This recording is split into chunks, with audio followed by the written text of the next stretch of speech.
Hi, welcome to our class today. Today we want to check a short topic known as computer concepts. We have a summary of the topic, a review of the topic. So our topic today is computer concepts. Computer concepts. We have a short summary of this topic. Begin by defining what is a computer, and a computer is a machine that is able to receive, you store, can also be able to organize, and also to process data. So a computer is able to receive, to store, to organize, and also to process data. You can have an example of a computer, and we have so many. You have a desktop. Desktop, I believe we know what is this. We have an ATM machine, is also a form of a computer. Also, we have a notebook. All these are computer and etc. And we say, want us to define what is data. Want us to define what is data, and we say that data refers to raw facts. These are raw facts, or just raw information, raw facts that have not been processed, that have not been processed. So data is anything, any kind of raw data, meaning that it has not been processed. And you can have an example of a raw data. You can have something like images, text messages. You can have sound, videos. As long as they are raw and they have not been processed, that is data. I want also us to define what is information. Information. This is a data that has been processed. Data that has been processed. Information is data that has been processed. So data is a raw fact, yet information is this data that has been processed. Then after that, we talk about the characteristics of a computer. Characteristics. Uh, my computer here. Characteristics of a computer. So I'll just have a quick review of this.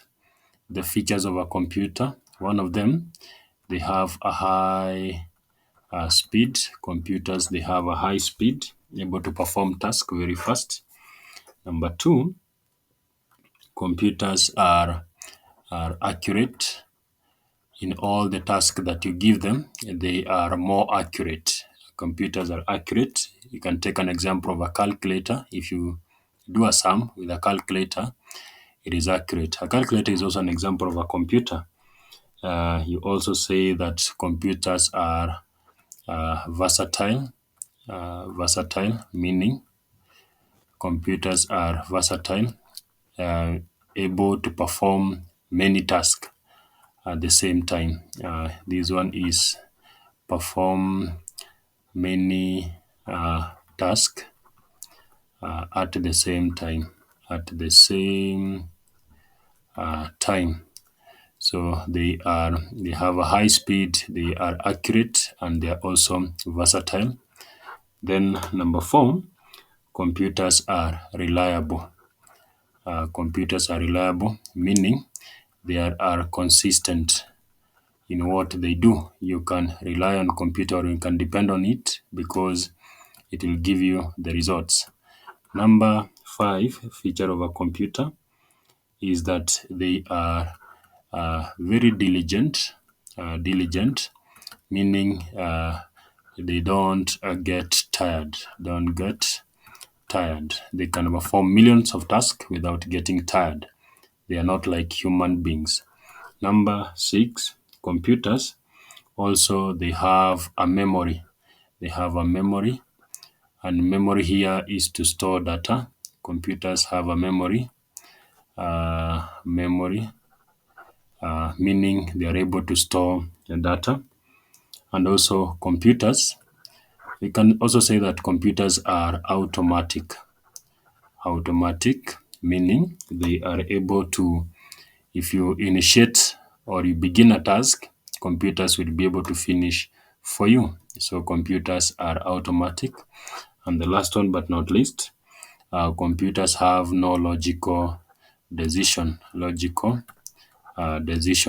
This one simply means they don't work by themselves. You have to give them a work for them to do. They don't reason by themselves. They don't reason.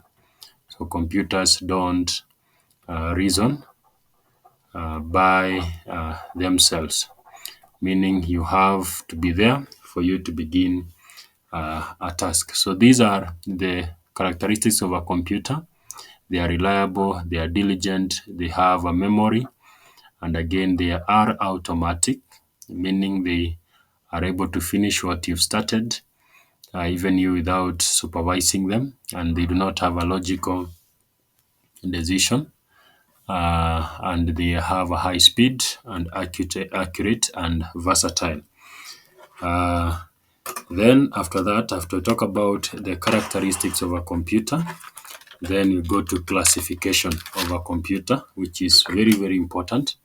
So classification of a computer. I want now to classify a computer. Classification of a computer. Let me go with capital letters.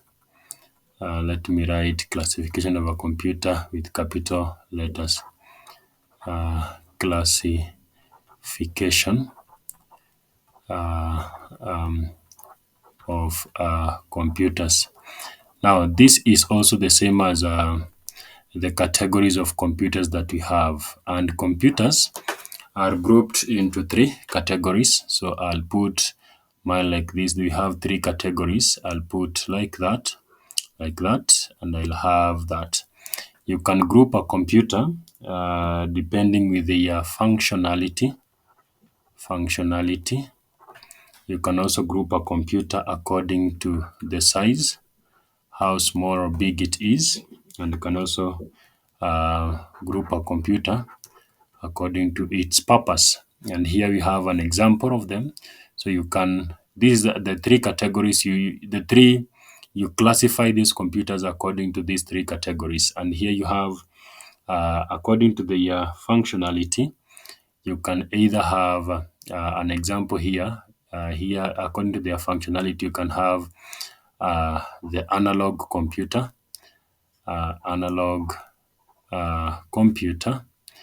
I'll put C for computer, analog computer, or I go back here, I compress my work. We have analog computer. You can have, of course, after analog is the digital computer.